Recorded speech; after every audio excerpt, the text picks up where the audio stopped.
आदरणीय सम्मानित मंच अध्यक्ष जी, पूर्व मुख्यमंत्री शंकर सिंह बघेला जी, युद्धवीर जी, जयेश जी और समस्त पदाधिकारी, मेरे प्रेस के लोग, किसानों, नौजवान साथियों, पुलिस, 3 बिलों के बाद बहुत 4-5 महीने से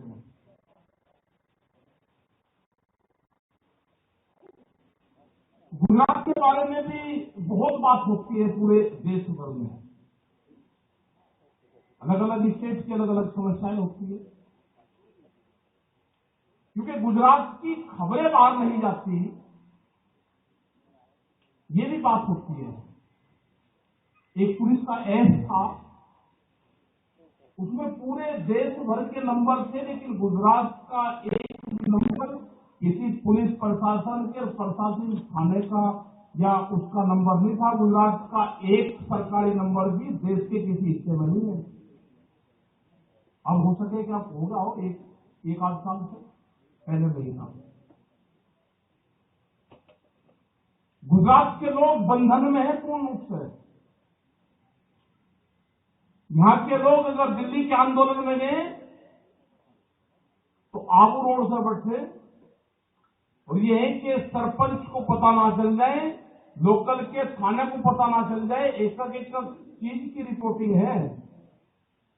गुजरात का प्रधानमंत्री तो बन सकता है, लेकिन यहां का किसान दिल्ली के आंदोलन में नहीं जा सकता। ऐसा कैसे हो जाएगा? या तो वो भी वापसी आएगा या यहां का किसान भी दिल्ली जाएगा। ये किसानों की आजादी की लड़ाई है, इसमें शामिल होना पड़ेगा। ये सरदार पटेल की धरती है, यहां से ये आंदोलन शुरू हुआ।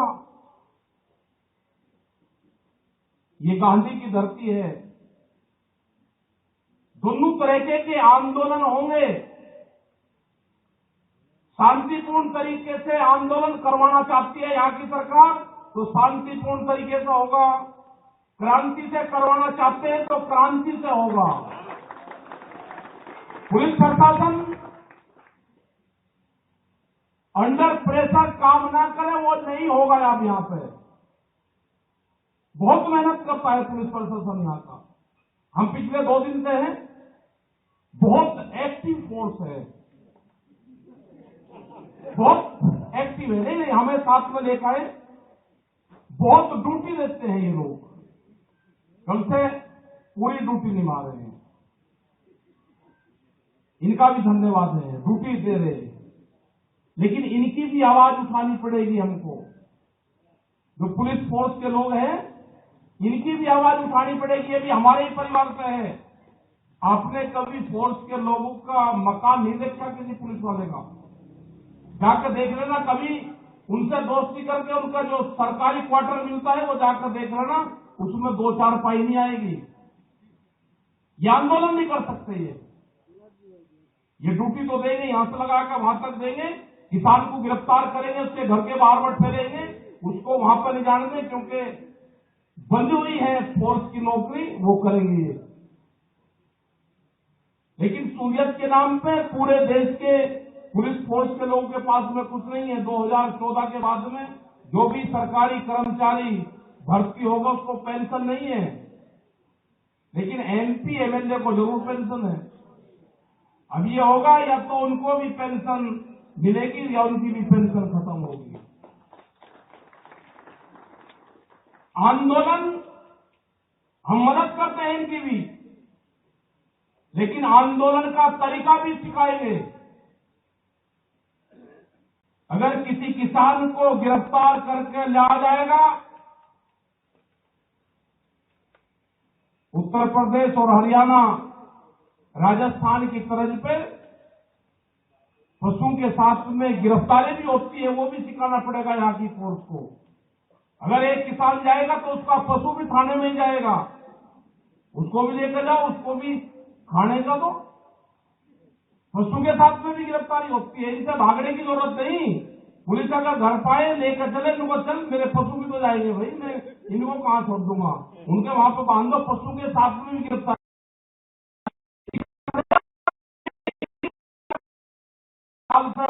यहाँ का प्रशासनिक अधिकारी ने सीखी है, विरोध की भाषा तो यहाँ सुनी नहीं इन्होंने।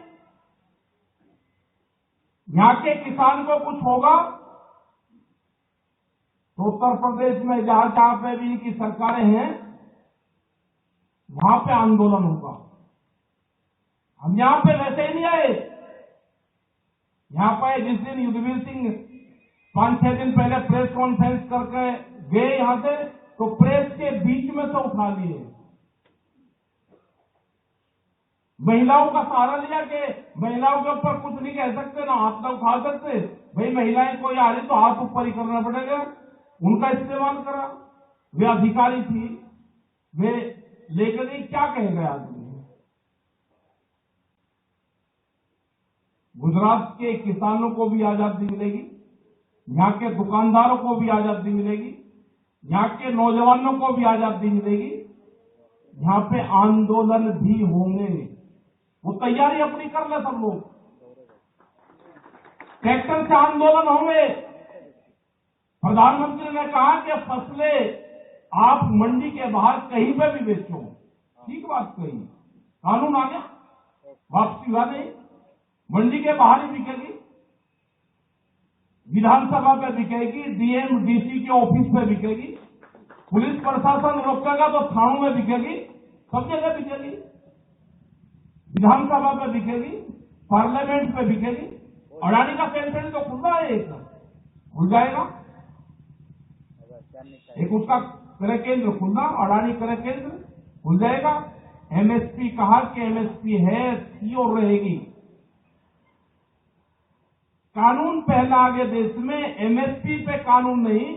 जब इनसे बात करी तो 1 महीने तक तो यही कहते रहे जी इसमें एमएसपी तो है ही नहीं।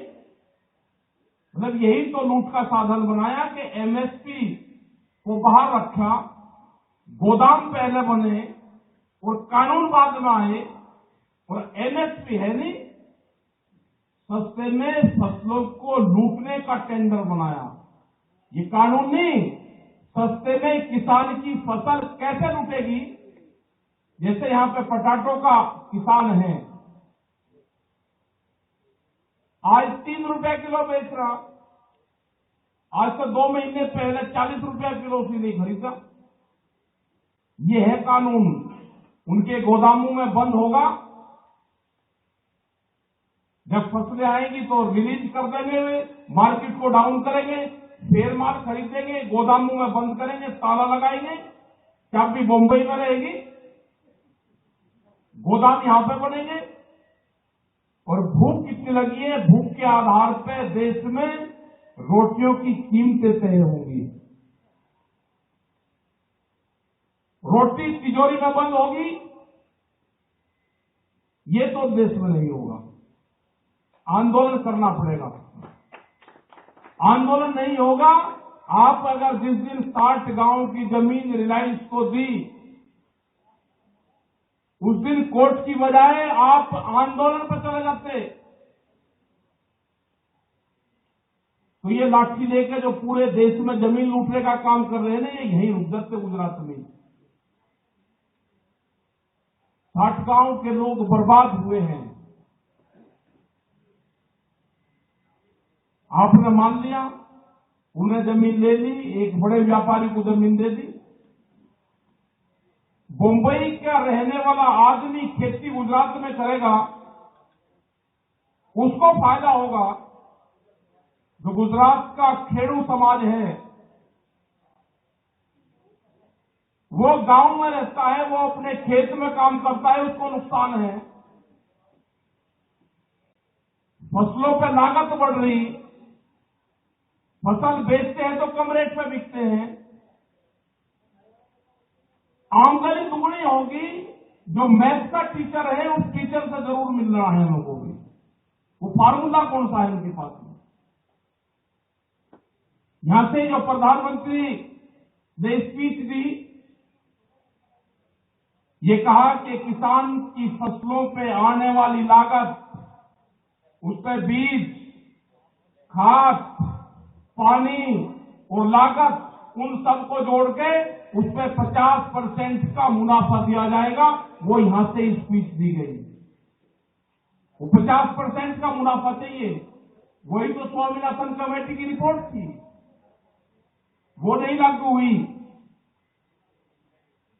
पूरे देश को बड़ी कंपनियां चला रही हैं, जो बीजेपी के विचारधारक जो लोग होंगे उनकी सरकार नहीं है। गलतफहमी में मत रहना कि सरकार किसी पार्टी की है।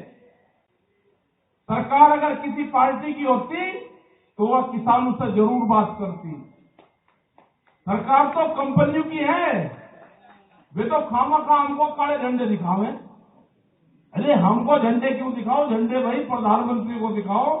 तुम्हारी पार्टी गई, तुम्हारे जो लीडर थे जिन्होंने इस पार्टी की आधारशिला रखी थी, वे मकानों के अंदर कैद में बंद हैं, उनको छुटाओ, प्रदर्शन करो उनके बाहर, उनको छुटा के लाओ। सब बंद है, कोई नहीं बोलता। इन्होंने जब बांटा भरा करीब 23-26 संस्थाएं, जो बड़ी संस्थाएं हैं, रेलवे से लगा के एयरपोर्ट, पेट्रोलियम, सब बेचने पर लगे हुए हैं। बोर्ड लगेगा सेल फॉर इंडिया। ये हिंदुस्तान बिकाऊ है, किस किस को खरीदना है। तो ये तो देश में नहीं चलने का। इन्होंने सोचा कि किसान को भी बेचे इसको। किसान जब तैयार हुआ तो दिल्ली को चारों तरफ से घेर रखा। और आज इस टाइम पे भी जब पूरा फसल के कटाई का टाइम है, करीब 25,000 ट्रैक्टर इस टाइम पे वहां पे खड़े हुए हैं।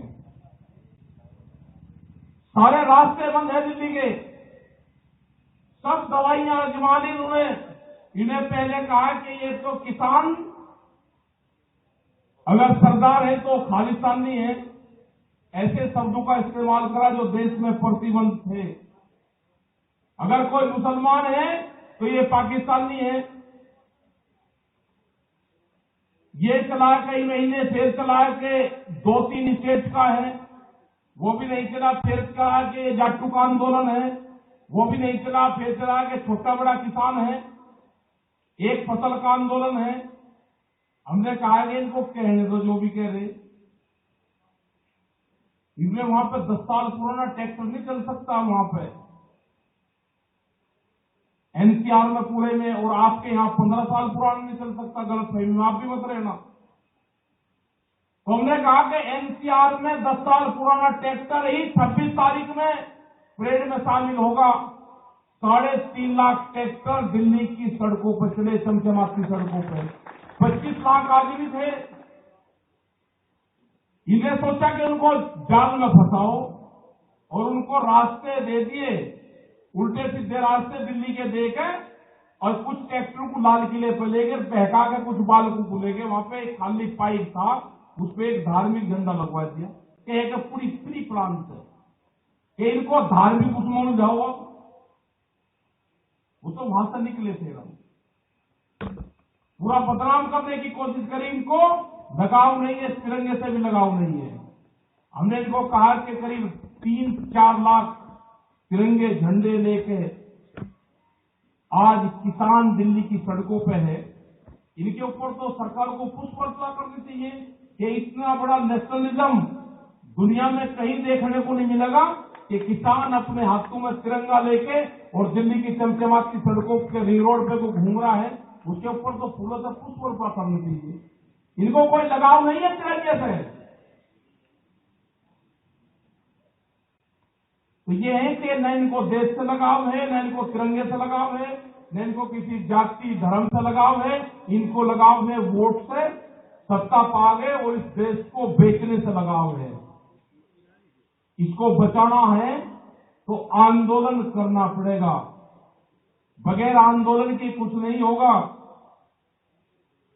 क्योंकि यहां का तो पुलिस प्रशासन ने भी बहुत सख्त देखा। अगर किसी ने माला घेर दी तो उसके पीछे फोर्स ऐसे भागी के जैसे इसने वो कोई काम कर दिया हो, रास्ते में रोक के। बंधन में है किसान, जो यहाँ का खेडूत समाज है बंधन में है, यहाँ का नौजवान बंधन में है। तो ये मुक्ति अभियान चलाना पड़ेगा आपको।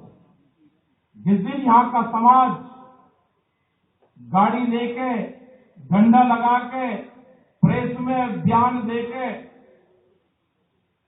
इस बागडोली की धरती से दिल्ली के लिए 15, 20, 50 आदमी झंडे लहराते हुए कूच करेगा, उस दिन ये बैरिकेडिंग टूटेगा। यहां से आना किसी दिन बस में बैठो, ट्रेन में बैठो, यहां मीटिंग करके बैठो। सरदार भाई वल्लभ पटेल के, सरदार जी के इससे जो कर्म स्थल है, जहां से आंदोलन शुरू करा, यहां से आपको जरूर चलना पड़ेगा। जब पुलिस रोकेगी तो आगे का रास्ता जब खुलेगा। एक बार शुरुआत आपको यहां से करनी पड़ेगी। आप करो यहां से 21 आदमी आओ, पहले 10 आदमी आओ, 11 आदमी आओ। आप जेल में जाओगे, कहीं पे भी आप जाओगे, झंडा लेकर, राष्ट्रीय ध्वज हो, किसानों का झंडा हो, उसको लेकर आप यहां से बैठो। और हम दिल्ली के आंदोलन में जा रहे, जहां से किसान जाता है लेकिन छुप कर जाता है। वो कह रहा जी घर पे पता ना चल जाए, पुलिस घर पे चल जाएगी। आपको अपनी जमीन बचानी है तो आंदोलन करना पड़ेगा, आंदोलन का हिस्सा बनना पड़ेगा। नौजवानों के रोजगार बचाने हैं तो आपको आंदोलन करना पड़ेगा। मुक्ति अभियान प्रेस का भी चलाना पड़ेगा हमको, प्रेस भी पूर्ण रूप से बंधन में है। आने वाले टाइम पे तो इनके खिलाफ भी आएगा। अभी एक का खबर सेंसर बोर्ड जो बनेगा उससे पास होकर जाएगी। अभी तो कुछ दे सकते हो, आने वाले टाइम पे ये भी नहीं होगा। सोशल मीडिया का जमाना है, उसमें भी पहरेबंदी की बातचीत हो रही है। कोरोना के नाम पे बंद करने की कोशिश करेंगे कि अब जैसे चुनाव हो जाएगा बंगाल का, तो फिर कहेंगे कि कोरोना है और धरनों पे। हमने कहा कि ये आंदोलन किसानों के आंदोलन है, इनको शाहीन बाग मत समझ लेना, गलतफहमी मत रहना। यहां कोरोना आ जाए, कोरोना का बाप आ जाए, आंदोलन खत्म नहीं होंगे। यहां पे देश में कर्फ्यू लग जाए, लॉकडाउन लग जाए, आंदोलन खत्म नहीं होंगे। ये गलतफहमी प्रशासन अपने दिमाग से निकाल दे। दिल्ली का आंदोलन चलेंगे, जो गाइडलाइंस होगी उसको फॉलो करेंगे। ये करेंगे लॉकडाउन का इस्तेमाल, उसके नाम पे बहकाने का काम करेंगे, डरने का काम करेंगे, उसके नाम पे उठाने की कोशिश करेंगे। हमने कह दिया कि पूरे के पूरे जो कानून, जो नियम कायदे होंगे उनको यही फॉलो करेंगे, आंदोलन खत्म नहीं करने के। हमने टारगेट बनाया है कि नवंबर दिसंबर में सरकार बात करेगी। अभी 8 महीने और आंदोलन चलाना पड़ेगा। हम तैयार है उसके लिए, आगे का प्रोग्राम फिर बना दे। तो गुजरात के लोग से अपील है कि आप घरों से निकलो, आगे बढ़ो, आंदोलन का हिस्सा बनो, अपने यहां पे भी आंदोलन करो।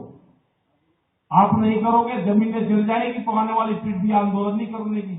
अपनी जमीन बचाने के लिए आंदोलन करो। जमीन तो आपके पुत्र से भी बढ़ के है। कोई आदमी ऐसा नहीं होगा कि जिसने जीते जी अपनी जमीन अपने लड़के के नाम कर दी हो। कंपनी वाले जमीन ले जाएंगे आपकी, आप अपने लड़के को जमीन नहीं दे सकते। और ये रहता है कि ये जमीन बेच देगा, इसके नाम नहीं करने का। 90 और 95 साल का बुढ़ा भी अपने लड़के के नाम जमीन नहीं करता, ये बेच देगा। लेकिन कंपनी वाले आपकी जमीन पे तलाश कर रहे हैं, वे आपकी जमीन छीन देंगे, आपको बेरोजगार बनाएंगे। आपके जो नौजवान हैं, जो बच्चे हैं, इनसे फैक्ट्रियों में काम करवाएंगे 7-8 हजार रुपए की गाड़ियों पे। तो आंदोलन तो करने पड़ेंगे। आपने बात सुनी, आपका बहुत बहुत धन्यवाद। जय हिंद, जय भारत, जय गुजरात। सतत 24 કલાક સમાચાર જોવા માટે ડાઉનલોડ કરો ETV ભારત એપ।